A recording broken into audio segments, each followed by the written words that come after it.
Is it only when you're in love with another person that you see them as they really are? Well, now really, when we go back then to falling in love and say it's crazy, falling, you see, we don't say rising into love. There is in it the idea of the fall. And it goes back, as a matter of fact, to extremely fundamental things. That there is always a curious tie at some point between the fall and the creation. Taking this ghastly risk is the condition of there being life. You see, for all, life is an act of faith and an act of gamble. The moment you take a step, you do so on an act of faith because you don't really know that the floor is not going to give under your feet. The moment you take a journey, what an act of faith. The moment you enter into any kind of human undertaking and relationship, what an act of faith. See, you've given yourself up. But this is the most powerful thing that can be done. Surrender. See, and love is an act of surrender to another person. Total abandonment. I give myself to you. Take me. Do anything you like with me. So that's quite mad, because you see, it's letting things get out of control. All sensible people keep things in control. So actually, therefore, the course of wisdom, what is really sensible, is to let go, is to commit oneself, to give oneself up, and that's quite mad. So we come to the strange conclusion that in madness lies sanity. Falling in love is a thing that strikes like lightning and is therefore extremely analogous to the mystical vision.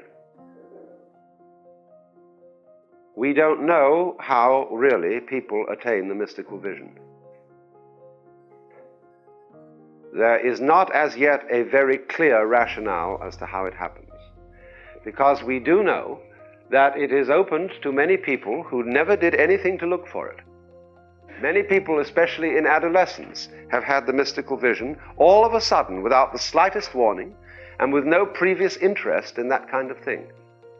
On the other hand, many people who have practiced yoga or Zen disciplines or what you will for years and years and years have never seen it. And in both classes, there are, of course, exceptions. There are those who have never had the spontaneous experience, and there are those who, through yoga or Zen, have attained this insight. But as yet, we are not clear as to why it comes about.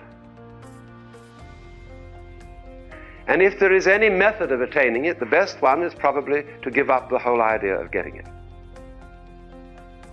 But you see, it is completely unpredictable. And so it is, in that way, like falling in love, capricious, and therefore crazy. But if you should be so fortunate as to encounter either of these experiences, it seems to me to be a total denial of life to refuse it. And what we therefore have to admit in our society so that we can contain this kind of madness, we must be far more realistic about the marriage arrangement so that it can contain the possibility of falling in love. When you base marriage, you see, on falling in love, and you go into a pseudo-love affair, which is simply hot pants, and set up a rigid family in which you expect of the other person that they will always be in love with you. And then, in that context, you go and fall in love. Then your falling in love is of necessity disruptive of the marriage and of the family. But you see, it could only disrupt it because the love relationship between the two partners was false, was pretended. But if marriage were based more on the old idea of the reasonable contract between two people to bring up children, who are maybe expected at the best to be good friends, and to allow each other to be persons, that is to say, in the ordinary sense of the word person, to have their own freedom, then if love strikes, it is tolerated within this arrangement, provided you not go to be so unreasonable as to go on to say, well, since I've fallen in love with somebody else, I must marry them.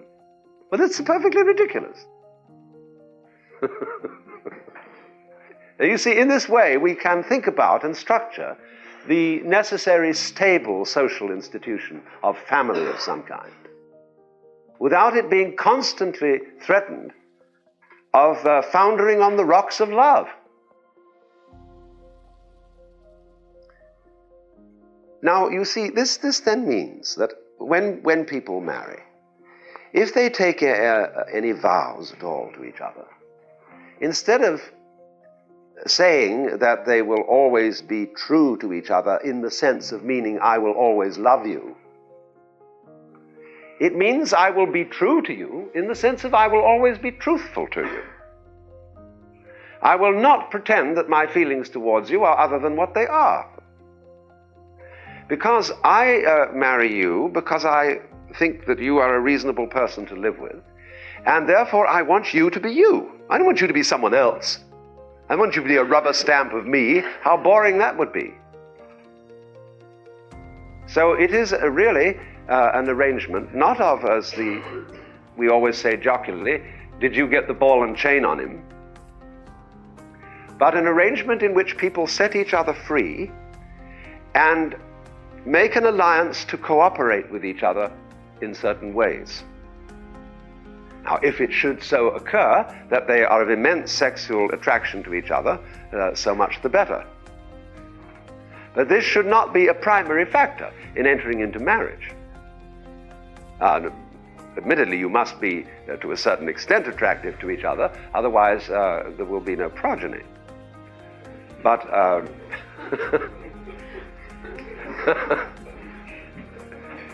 but this seems to me to be a sensible and reasonable view.